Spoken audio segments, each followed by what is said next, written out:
nafikiri kwa Simba wana squad nzuri. Kinachobaki siku zote ambazo kila siku nazungumza, waongee tu lugha moja kwenye management. Hicho tunafikiri ndio usajili wa kwanza utakuwa umeufanya kuliko hata kuingia kwa wachezaji, kwa sababu namwangalia Shamu, yes kuna uzito fulani, lakini kazi yake anaifanya. Fendi Rock ameingia moja kwa moja kwenye kosi.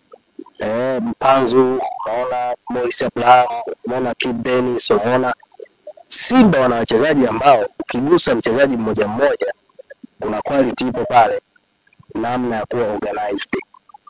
Nafikiri usajili ambao wanapaswa kufanya kwenye dirisha dogo, wanaweza wakafanya usajili wa viongozi zaidi kuliko wachezaji.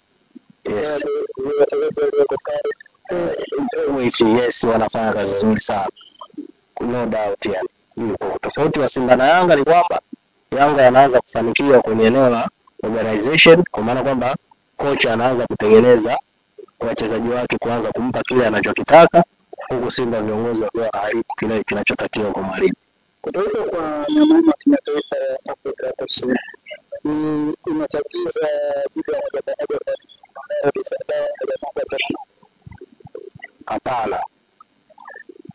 hapana, kwa sababu ya pale kuna kipaji, ila nafikiri hata yale majeraha baada ya kukaa muda mrefu sana nje yameenda kuathiri psychological, kwa sababu ilikuwa ni takriban miezi 3-4 hajagusa mpira uwanjani.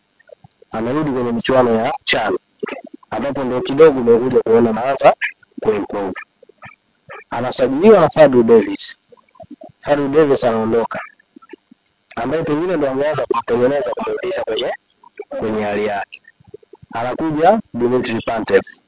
Dimitri tuliona alianza kumtumia kumtengeneza, kumpeleka kwenye daraja.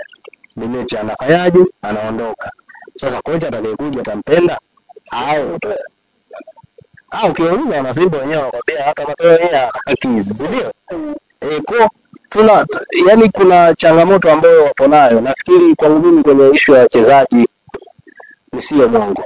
Simba usajili wamefanya vizuri, ila wafanye usajili wa viongozi. Yeah.